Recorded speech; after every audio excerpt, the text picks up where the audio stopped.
Bienvenue dans Sacred Library, le ground zero pour les leaders souhaitant bâtir une business alignée avec un rythme qui est enfin délicieux sans laisser les distorsions émotionnelles détourner leur momentum et leur direction. Je suis Kim Paradis, coach en positionnement énergétique pour les entrepreneurs et j'aide les coachs, consultants et créateurs à stabiliser leur énergie et devenir l'option évidente dans leur domaine sans surperformer ni s'épuiser émotionnellement. Dans chaque épisode, tu découvriras une tension cachée qui vient brouiller ton champ énergétique ou encore diluer ton momentum et tu repartiras avec une vision claire pour diriger ton énergie avec plus d'efficacité tout en étant connecté à ta vérité et connecté à ta fréquence la plus magnétique. Donc aujourd'hui, on parle du cœur du sujet. Pourquoi tu n'arrives pas à avancer rapidement tout en respectant le rythme de ton corps? C'est vraiment un sujet fondamental parce que quand tu es connecté à tes rêves, ta vision, que tu es prête à faire ce qu'il faut pour les manifester, les créer, tu peux facilement retomber dans un vieux schéma où est-ce qu'on essaie de forcer, de surproduire, bref, de s'épuiser. Donc, dans ce schéma-là, oui, tu avances, mais à quel prix? Tu arrives à destination, mais tu as vraiment perdu ton feu, ta légèreté, ton intégrité, ta connexion avec ton corps en chemin. Et ça, c'est pas quelque chose qu'on veut. Donc, quand tu es sur ton chemin, ton healing journey depuis un certain moment, il y a un moment où est-ce que c'est normal, tu refuses de te sacrifier à nouveau. Tu réalises que le besoin de ton corps devient réellement sacré et ça devient vraiment une pierre fondamentale pour avancer.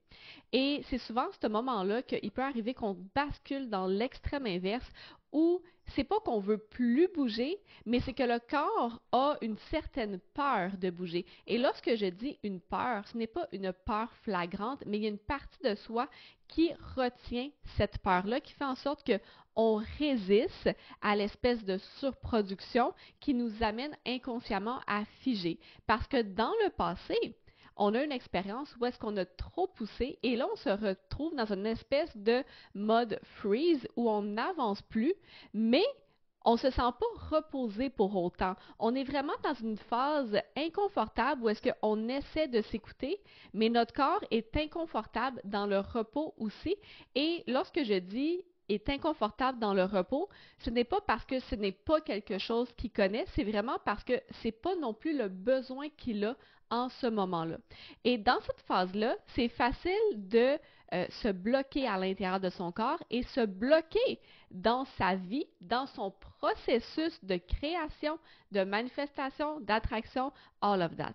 Et parfois, ça peut arriver qu'on force le repos alors que, comme que je disais, notre corps, lui, aurait besoin de bouger. Donc, aujourd'hui, je veux vraiment qu'on parle de ça parce que la vérité, c'est que tu n'as pas besoin de t'étirer, de te pousser, de vraiment t'arracher à toi-même pour avancer vers l'avant. Par contre, tu as besoin de comprendre comment faire circuler l'énergie. Et lorsque je dis faire circuler l'énergie, ça ne veut pas nécessairement dire de se pousser à l'action. L'énergie est vraiment sous différents angles qu'on peut venir travailler ici. Et c'est pour ça que je veux vraiment qu'on soit clair. Quand je parle de remettre l'énergie en mouvement, la majorité des gens vont automatiquement traduire ça par je dois passer à l'action. Ou encore, je dois changer mon mindset pour être capable de passer à l'action. Mais ça, c'est vraiment juste de la surface, right? Si tu veux vraiment avancer rapidement tout en respectant ton rythme intérieur, c'est pas nécessairement cette voie-là qu'il faut suivre parce que ta plus grande source d'énergie, celle qui peut autant te bloquer que te propulser de manière exponentielle vers l'avant, ce sont tes émotions. Et si tu les oublies, c'est peut-être parce que tu es rendu à un point où tu as appris à gérer tes émotions, à process, traiter tes émotions avec ta tête, mais ça, ce n'est pas ressentir ces émotions. Et c'est souvent ce qui arrive parce que les gens pensent qu'ils ont intégré, mais il reste des choses qui sont non digérées dans le corps. Et pour remettre l'énergie en mouvement, il ne s'agit pas de les traiter de manière rationnelle. Il s'agit de les remettre en mouvement à l'intérieur du corps. Et honnêtement, je te parle de ça parce que j'étais la première à le vivre. Pendant longtemps, j'ai vraiment cherché du soutien dans le coaching de manière générale et j'y allais un petit peu un pied en avant, un pied dehors. Parce que même si j'étais prête à investir beaucoup en énergie, en temps, en argent, il y avait toujours une partie de moi qui ne se sentait pas en sécurité, qui ne se sentait pas entièrement vue dans la manière dont les gens guidaient à travers le coaching. J'avais vraiment l'impression qu'on voulait me faire bouger, me faire bouger l'énergie, me mettre en mouvement, mais ce n'était pas la bonne énergie qui était ciblée et c'était pour ça que mon corps était autant en résistance. Parce que ce qu'on essayait de bouger, c'était souvent de pousser les gens en action ou encore de changer le mindset. Donc, deux types d'énergie qu'on vient pour mettre en mouvement, mais en tant que projecteur spécifiquement, de toujours fonctionner comme ça ne fonctionne pas parce que le projecteur, ce qui arrive, ce qui est différent lorsqu'on dit un type non énergétique, c'est vraiment par rapport au corps. Donc, la manière dont j'ai appris à utiliser mon énergie, la manière dont j'ai appris à écouter mes besoins intérieurs, les besoins de mon corps. Donc, c'est pour ça que j'ai vraiment bâti une résistance qui était subtile. Donc, je me sentais obligée de me protéger de ceux qui voulaient m'aider parce qu'il y avait toujours une partie de moi qui ne se sentait pas vue. Il y avait une partie de moi qui avait peur de retomber dans le burn-out parce que toute ma vie de projecteur a vraiment été marquée par ces cycles d'épuisement-là. Et lorsque je dis d'épuisement, on peut entendre burn-out, on peut aussi entendre toutes les émotions négatives qui viennent avec ça et qui nous maintiennent en surplace. Right? Par le passé, j'ai toujours avancé fort, vite, mais jamais en harmonie avec mon corps. Et le moment où est-ce que j'ai voulu avancer de cette manière-là, j'avais vraiment l'impression que le support que je recevais allait à l'encontre de ce que j'avais réellement de besoin. La vérité, c'est que oui, on peut se mettre à l'action. Oui, on doit se mettre à l'action. Par contre, l'action, souvent, ce que les gens y pensent, c'est se mettre dans l'action dans la réalité tangible. Mais la force, à titre de projecteur, de type non énergétique, ou même n'importe qui ont ce niveau de discernement énergétique-là, se mettre à l'action, ça peut être, la plupart du temps même, de simplement process ses émotions pour les utiliser à titre de catalyseur pour avancer vers la suite. Right?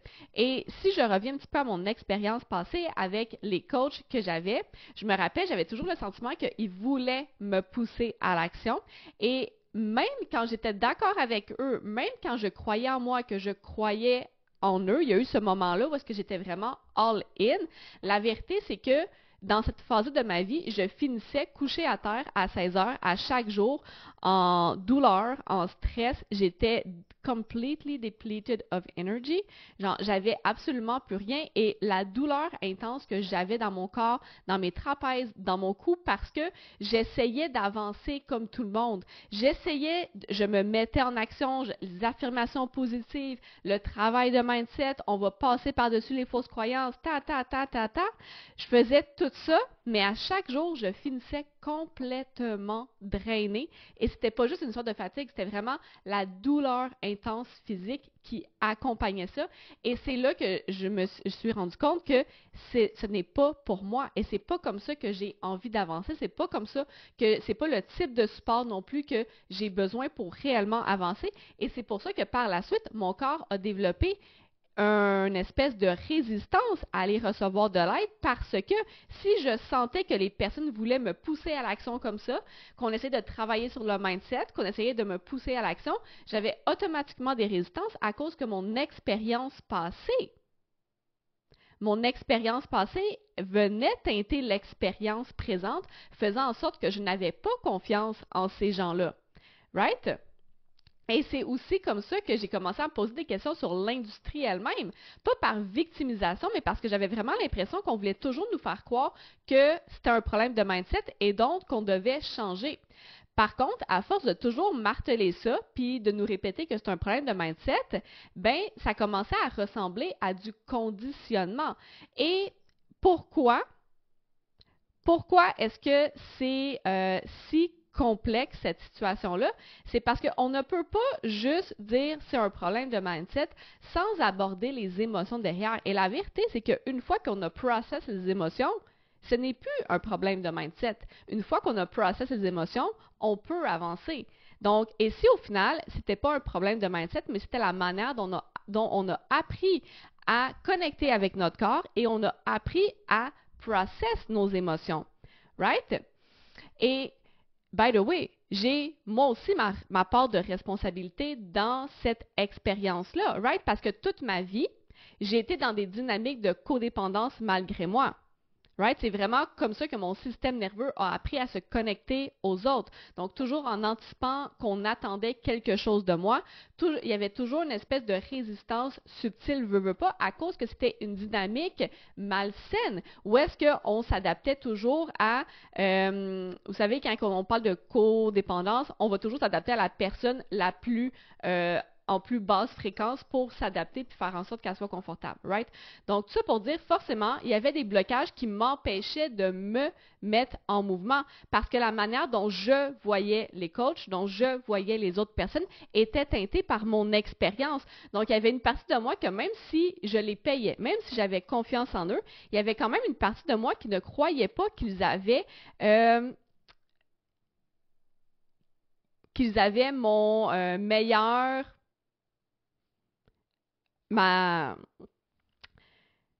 comment est-ce que je peux dire ça? Je ne croyais pas qu'il y avait vraiment à cœur, pas ma réussite, je parle ma réussite sans compromettre mon intégrité avec mon corps.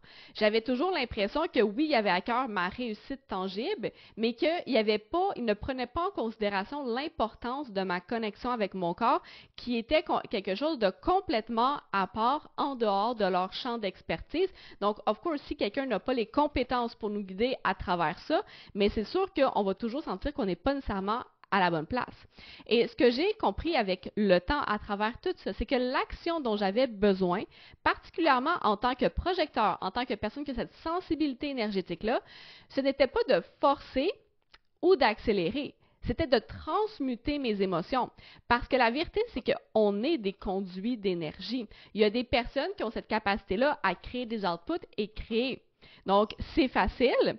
Et ça ne veut pas dire que ce ne sont pas des conduits d'énergie, ça veut juste dire qu'ils ont d'autres capacités également. Mais lorsqu'on est seulement un conduit énergétique et que ton canal est bouché par des émotions qui ont été non digérées, tu peux faire tout le mindset, toutes les actions du monde, ton corps va résister. Et là, ce qui arrive avec ça, quand on est un conduit d'énergie et que notre corps résiste, on n'a pas accès à notre source énergétique. Et ça, c'est vraiment difficile parce qu'on n'a pas d'autre manière de compenser. Ou sinon, si on compense, bien, on va écoper dans un très court laps de temps. Par exemple, pour moi, c'est pas vrai que je ne suis pas capable de créer, etc. Je peux le faire. Par contre, si je suis en mode création, output, et non pas je suis un conduit qui laisse l'énergie circuler, je suis capable de toffer 2 semaines max avant que everything's gonna crumble. OK? Et ça, en fait, c'est exactement ce que je fais avec mes clientes en privé, en groupe, exactement. On nettoie le conduit, on nettoie le canal pour faire en sorte que l'énergie circule, pour faire en sorte que j'ai plus besoin de courir à essayer de créer quelque chose et en même temps, je ne suis pas là dans l'immobilité en train de me mentir que c'est ça que j'ai de besoin.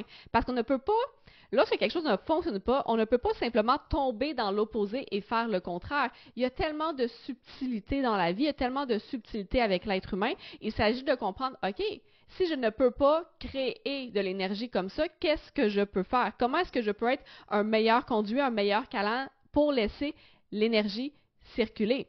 Donc, si tu veux avancer rapidement sans te trahir, qui est toujours mon end goal à moi, parce que mon objectif à moi n'est pas de créer de quoi puis de cocher sur ma liste. Mon objectif à moi est de pouvoir faire ça sur le long terme de manière durable sans tomber dans l'exhaustion, dans le côté où est-ce que je suis drainée puis où est-ce que je suis frustrée et all of that parce que j'ai été au bout de mes ressources. Donc, si tu veux avancer rapidement sans te trahir, tu dois savoir comment remettre l'énergie en mouvement. Et comme je le dis depuis le début, ça n'implique pas simplement de te mettre en action ou de travailler sur tes pensées. Ça implique de faire bouger l'énergie à l'intérieur de toi. Ça implique de faire en sorte que tu es capable de nettoyer ton canal intérieur pour que l'énergie circule fluidement. Et ça, c'est pas en poussant, mais en étant assez humble et engagé pour aller voir là où c'est encore bloqué. Et ça, c'est pas juste une compétence qu'on développe, c'est une pratique, c'est un raffinement. C'est pas quelque chose que je suis capable de faire ou que je suis pas capable de faire. Parce que la vérité, même si je suis capable de le faire, il y a une raison pourquoi que l'émotion est bloquée à quelque part dans le corps, c'est à la base, j'ai pas été capable de la process. Donc, ça fait en sorte que ça se trouve dans un angle mort que je n'ai pas accès. Et souvent, la chose la plus difficile, c'est d'avoir accès, de faire face à cette chose-là, cette émotion-là que je ne voulais pas faire face au début. Right? Et ça revient au fait que plus que tu évolues, plus ça devient facile de bypasser ça. Plus ça devient facile de rationaliser, de dire « Oh oui, c'est intégré, oh oui, je l'ai process », alors que ce ne l'est pas, parce que tu vas aller vite. Mais si tu veux créer dans le monde vibratoire au lieu d'être constamment en production dans le monde 3D, il faut que tu travailles à ce niveau-là. Il faut que tu développes l'humilité de faire en sorte que, OK, si ma réalité tangible en ce moment ne reflète pas ce que je veux, il y a quelque chose en ce moment dans mon angle mort que je n'ai pas accès, que je ne suis pas capable de voir. Et c'est pas une question de lâcher prise pour se forcer à avancer, comme que j'ai dit depuis le début, right?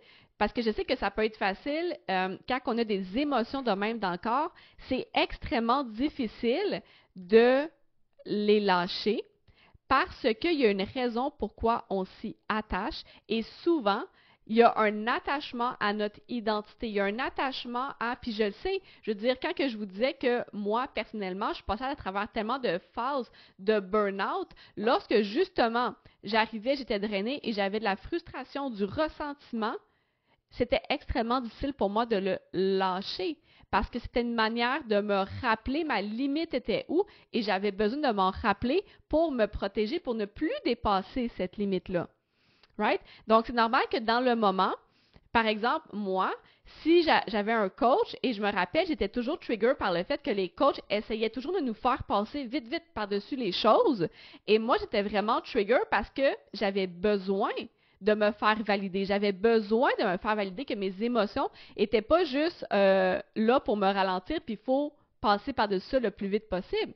Parce que ça revient au fait que c'est pas une question de lâcher prise pour se forcer à avancer. La raison pourquoi on fait le travail, c'est pour libérer son corps de la pression énergétique qui l'écrase. C'est pour permettre à l'énergie de circuler librement. Right? Et la vérité, c'est que c'est difficile de libérer une émotion quand on n'a jamais eu quelqu'un capable de nous le refléter.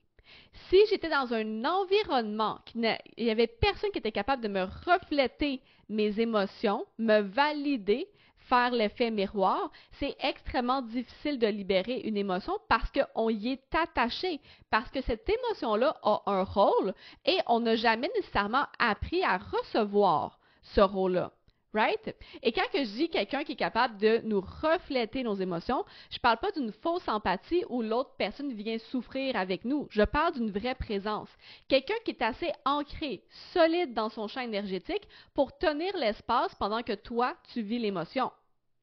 Quelqu'un que tes émotions ne va pas les déstabiliser, ne va pas les déréguler. Quelqu'un qui ne va pas essayer de te sortir de l'émotion, ni de te faire passer à autre chose, ni de l'ignorer. Et si tu n'as jamais eu cette personne-là, une personne comme ça dans ta vie, c'est normal que tu aies gardé des émotions coincées à l'intérieur, parce que c'était plus sécuritaire comme ça, parce que les émotions avaient un rôle, et parce que ton corps n'a jamais eu de repère extérieur pour s'autoriser à lâcher. Right? L'émotion, on doit être en sécurité avec l'émotion pour pouvoir la relâcher. Si je ne suis pas en sécurité avec l'émotion parce que je ne suis pas dans un environnement qui favorise cette sécurité-là, of course que ça va être difficile à lâcher prise. Of course que je vais la lâcher prise de manière rationnelle, mais pas dans mon corps. Et ça revient au fait que les émotions ne sont pas là pour être jetées, sont là pour être ressenties, comprises, digérées, mais pas dans le mental, pas en forçant, pas en les expulsant pour pouvoir continuer à travailler. Le but, ce n'est pas de libérer l'émotion pour retourner bosser. Le but, c'est vraiment de retrouver un corps où l'énergie circule librement. Donc, vous comprenez que le but n'est pas non plus de juste sit with your emotion puis se laisser couler parce que c'est facile de tomber dans l'opposé aussi et juste faire « OK, ben, je vais vivre mes émotions » puis en fait, ce qui arrive, c'est qu'on fait juste rester pris avec l'émotion. Ça aussi, c'est un autre, l'opposé en fait de les personnes qui veulent juste passer le plus vite par-dessus. Puis je me rappelle, pour moi-même, ça n'a pas été quelque chose qui a été facile parce que derrière ma fatigue, comme je disais tantôt, il y avait aussi de la frustration, du ressentiment. Puis comme que je disais, je m'y accrochais un peu parce qu'il y a une partie de moi qui avait peur. Il y avait peur que si je laissais partir cette émotion-là, est-ce que ça veut dire que je vais me remettre à faire comme avant? Est-ce que ça veut dire que je vais me remettre à en faire trop et à être en burn-out et à retomber dans cet état que j'aime pas? Right? Donc, la vérité, c'est que pour moi, ça a été difficile parce que je n'avais pas de modèle en ce sens-là. Personne ne m'avait montré comment me mettre en mouvement sans m'épuiser. Personne ne m'avait montré comment le faire sans tomber dans le ressentiment qui vient avec le fait que, justement, je suis brûlée. Alors, of course, je résistais. Parce que j'étais seule, puis tous les coachs que j'ai eus, je crois qu'il y avait ce gap-là dans la réalité de lorsqu'on est un projecteur et que notre corps a vraiment des besoins spécifiques. Des besoins spécifiques. On ne peut pas juste se mettre en mouvement. On ne peut pas juste arrêter de bouger. Et je pense qu'il y a une partie de moi qui résistait parce que je sentais que peu importe ce qui arrivait, il ne comprenait pas la profondeur de ma fatigue ni la subtilité de mon rythme. Puis moi, quand je vais chercher du soutien, of course que je veux du soutien au même niveau que celui que je suis capable d'offrir. Mais peu de personnes ont vraiment cette capacité émotionnelle, énergétique-là. Et c'est difficile de dire à quelqu'un, j'ai besoin que tu tiennes l'espace pour moi, mais sans t'accrocher à mon émotion ni te noyer avec moi en dedans, tu comprends? Donc, je voulais pas quelqu'un qui soit là pour qu'on se plaigne ensemble. Je voulais juste laisser sortir l'émotion, qu'on l'honore, qu'on la laisse passer. Mais pour ça, il fallait un espace stable. Et de l'autre côté, il y a une erreur qu'on fait souvent, qui est subtile mais extrêmement coûteuse. On pense que parce que on a libéré une émotion, on mérite un grand retour sur investissement, on va dire. Et en même temps que c'est vrai, c'est faux en même temps. Donc, lorsqu'on relâche quelque chose, on ouvre un espace. Donc, lorsque je relâche une émotion, je reçois en retour. Mais ce qu'on reçoit immédiatement après avoir laissé aller une émotion, ce n'est pas le end goal. Ce n'est pas le but final. Ce n'est pas le gros résultat que tu veux obtenir. Donc, peut-être que tu vas recevoir un petit chiffre, un soulagement, une micro-opportunité. Et la vérité, c'est que lorsqu'on commence le processus, c'est décevant. C'est décevant parce que souvent, on s'attend à plus. Parce que la vérité, c'est que tu as senti la douleur, tu as fait le travail, et tu penses que ça devrait t'amener directement là où tu veux aller. Because you did the work. Mais la vérité, c'est que c'est pas une émotion que tu dois libérer, c'est une accumulation, encore et encore et encore et encore chaque jour. Et c'est ce travail répété-là, le compound effect, qui va te propulser vers tes vrais désirs. Et c'est là que beaucoup de personnes décrochent parce que libérer une émotion, ça demande aussi de l'énergie. Et si tu n'as pas un environnement qui soutient cette profondeur-là, tu risques de t'épuiser. Right? Et je sais parce que je suis moi-même passée par là. Le nombre de fois où j'ai fait le travail, process mes émotions encore et encore, jusqu'à temps que je rencontre un mur. Parce que chez moi, le mur, c'était la fatigue, puis la frustration, la rancune. Et ça venait souvent avec le fait que j'avais l'impression que j'avais donc investi du temps et que je n'avais pas le retour égal à ce que j'avais investi en temps. Mais la vérité, c'est que vu que le travail énergétique, le travail émotionnel, ça prend de l'énergie. Au début, c'est aussi hautement inconfortable, right? On sent les émotions qu'on a réprimées pendant longtemps. Donc, notre capacité à ressentir n'est pas encore énorme, mais pour nous, ça semble énorme parce qu'on commence le travail.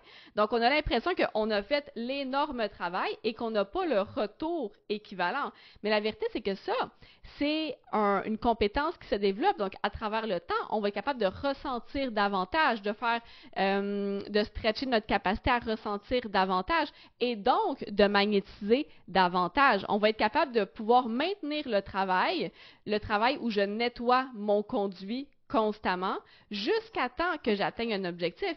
Alors que pour moi, ce qui arrivait souvent, c'est que je faisais le travail et là, je n'avais pas les résultats, je commençais à douter de moi. Pourquoi est-ce que ça ne fonctionne pas? Et là, juste un petit peu de frustration, juste un petit peu de ressentiment. jusqu'à temps que là, faut que je change quelque chose. Et là, je partais dans une spirale à essayer de comme créer des outputs pour atteindre l'objectif que je voulais. Alors que la vérité, si j'avais accepté le fait que ce n'est pas parce que je mets les efforts que je vais atteindre le grand objectif, mais c'est parce que je mets des efforts constants sur une longue période, sans jamais perdre de vue que ce que je fais en ce moment, c'est exactement le travail que je dois faire. Si j'avais continué comme ça, mais of course que je ne serais pas tombée dans les gros downs de ressentiment, de fatigue, parce que j'aurais été capable de maintenir mon énergie au même niveau sans douter de moi, partir en spirale et là, drop the ball en chemin. Right? Et pour vous dire, ce qui a tout changé, pour moi, ça a vraiment été le moment où je me suis autorisée à ne plus porter ça toute seule. C'est le moment où j'ai fait le travail avec mon conjoint et où j'ai compris à quel point être tenu, vu, soutenu dans cette traversée-là est un non négociable. On ne peut pas le faire tout seul. Et ce n'est pas une question de dépendance, c'est vrai. C'est comme ce n'est pas une question de chercher des coachs à l'infini. Une fois qu'on comprend ce qu'on a de besoin, une fois qu'on comprend comment jouer, manipuler avec l'énergie comme ça pour avancer, ça devient une question simplement de discernement.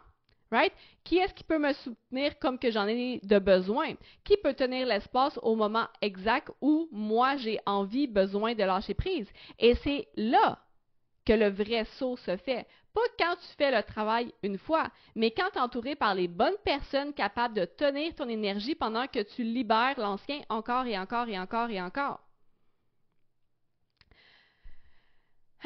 Donc, quoi faire à la place? Right? Fait que ce que je propose puis que je dis toujours, c'est pas une stratégie, un script, un plan de match pour aller mieux. Right? Ce que je propose, c'est vraiment un accompagnement en discernement énergétique pour être capable de reconnaître, réajuster ensuite de ça les décalages subtils entre ce que tu portes, ce que tu ressens et ce que tu attires.